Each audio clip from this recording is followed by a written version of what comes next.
میرے تمام ہی دیکھنے و سننے والوں کو میری طرف سے السلام علیکم ورحمۃ اللہ وبرکاتہ۔ دوستو، آج میں آپ سے گزارش کر رہا ہوں، مؤدبانہ گزارش کر رہا ہوں کہ اس ویڈیو کو آپ ضرور دیکھیں۔ ایسی ویڈیو روز روز حاصل نہیں ہوتی۔ دوستو، یہ ویڈیو بہت ہی کام کا ہے، دنیا میں بھی اور آخرت میں بھی۔ اگر آپ اس ویڈیو کو سنتے ہیں تو انشاءاللہ آپ کو بہت سارا علم بھی حاصل ہوگا اور بہت ساری سمجھ بھی حاصل ہوگی۔ دوستو، یہ ویڈیو میں نے آج عذاب قبر کے اوپر بنایا ہے۔ ہم لوگ آج دنیا میں لگ چکے ہیں، دنیا کے کام کاج میں لگ چکے ہیں، مگر ہمیں اس قبر کی فکر نہیں ہے جس میں ہمیں 50 یا 60 سال کے بعد جانا ہے۔ دوستو، اگر ہم اس قبر کی فکر نہیں کریں گے تو کب کریں گے؟ دوستو، وہی قبر جس میں اگر آپ گناہ لے کر گئے تو ایسے ایسے سانپ اس میں موجود ہیں کہ اگر ایک بار ڈس لیں تو 70 فیٹ انسان نیچے زمین میں دھس سکتا ہے۔ ایسے ایسے بچھو موجود ہیں کہ اگر ایک بار ڈس لیں تو آدمی کا جسم راکھ بن جا سکتا ہے۔ دوستو، اتنے سخت عذاب قبر کے معاملے ہیں۔ دوستو، قبر میں ایک ایسا فرشتہ مسلط کیا جائے گا گناہگاروں کے لیے کہ اس کے پاس ایک ہتھوڑا ہوگا، اور لکھا جاتا ہے کہ وہ ہتھوڑا اگر پہاڑوں پر مار دیا جائے، جو دنیا کے پہاڑ ہیں، کتنے کتنے بڑے پہاڑ ہوتے ہیں،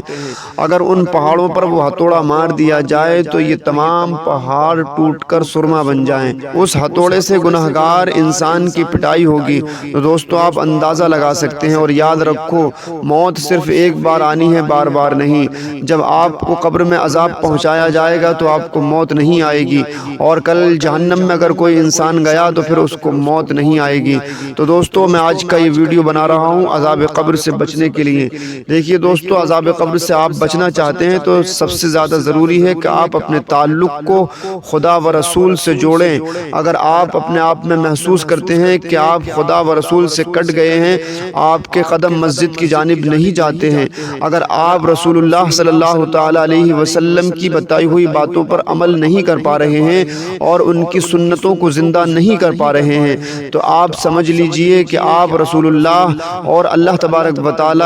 کی اطاعت نہیں کر رہے ہیں، بلکہ ان کے راستے سے آپ کٹ چکے ہیں۔ اور جو انسان اللہ و رسول کے راستے سے کٹ جاتا ہے تو سمجھ لو وہ کبھی کامیاب نہیں ہو سکتا۔ دوستو، اگر آپ دنیا میں اور آخرت میں اگر کامیابی چاہتے ہو تو آپ کے لیے ضروری ہے کہ آپ اللہ تبارک و تعالیٰ سے اپنے آپ کو جوڑیے، اللہ سے محبت کیجیے، نماز سے اور قرآن سے محبت کیجیے۔ دوستو، جس قبر کی میں بات کر رہا ہوں، اس قبر میں ہی ایسا ہوگا کہ اگر کوئی انسان گناہگار بھی ہے مگر وہ نماز پڑھتا تھا، گناہگار بھی ہے مگر وہ قرآن پڑھتا تھا، گناہگار بھی ہے مگر وہ ماں باپ کی عزت کرتا تھا، گناہگار بھی ہے مگر وہ زکوٰۃ دیتا تھا، چھوٹے موٹے گناہ اس کے پلے ہیں، تو دوستو وہ اگر قبر میں جاتا ہے تو اس چھوٹے موٹے گناہ کے باعث بھی اس پر عذاب ہوتا ہے۔ مگر جس انسان کے پاس قرآن کی دولت ہوگی، جس انسان کے پاس نماز کی برکت ہوگی، تو اگر فرشتے اس کو ستانے کے لیے، اس کو عذاب پہنچانے کے لیے آئیں گے،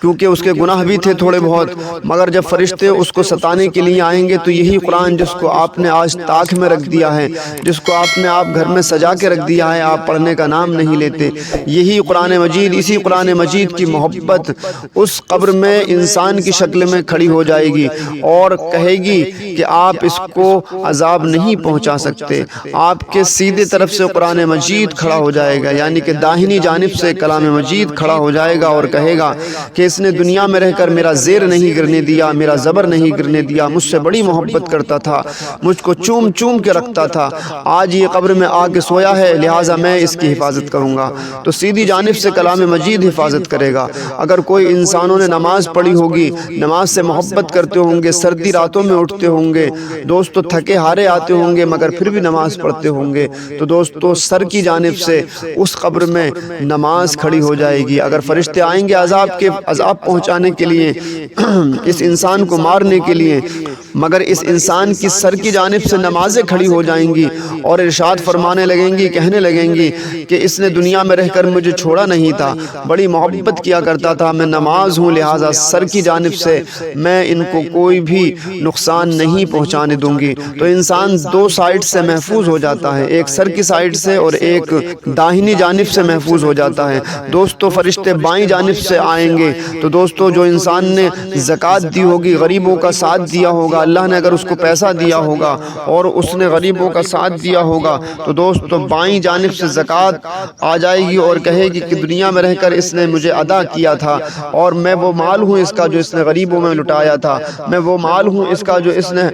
حاجت مندوں پہ لٹایا تھا، لہٰذا میں وہ اس کی نیکیاں ہوں، میں آپ کو اس طرف سے بھی نقصان نہیں پہنچانے دوں گی۔ تو جو آپ کی زکوٰۃ کی نیکیاں ہیں یا آپ نے جو غریبوں پر نیکیاں کی ہیں تو وہ نیکیاں آپ کی بائیں جانب سے کھڑی ہو جائیں گی۔ اب آپ کی پیر والی سائیڈ بچتی ہے کہ اگر آپ کے قدموں کی طرف سے اگر آپ کو کوئی نقصان پہنچانے کی کوشش کرے گا، کوئی بھی فرشتہ آپ کو عذاب پہنچانے کی کوشش کرے گا تو آپ کی اور نیکیاں آپ کی قدموں کی جانب سے کھڑی ہو جائیں گی۔ جیسے کہ اگر آپ نے چلتے چلتے راستے سے پتھر ہٹا دیا ہوگا، آپ نے اپنی ماں کو پانی بھر کے لا دیا ہوگا، آپ نے اپنے باپ کو وضو کا پانی دے دیا ہوگا، آپ نے امام صاحب کا کوئی کام کر دیا ہوگا،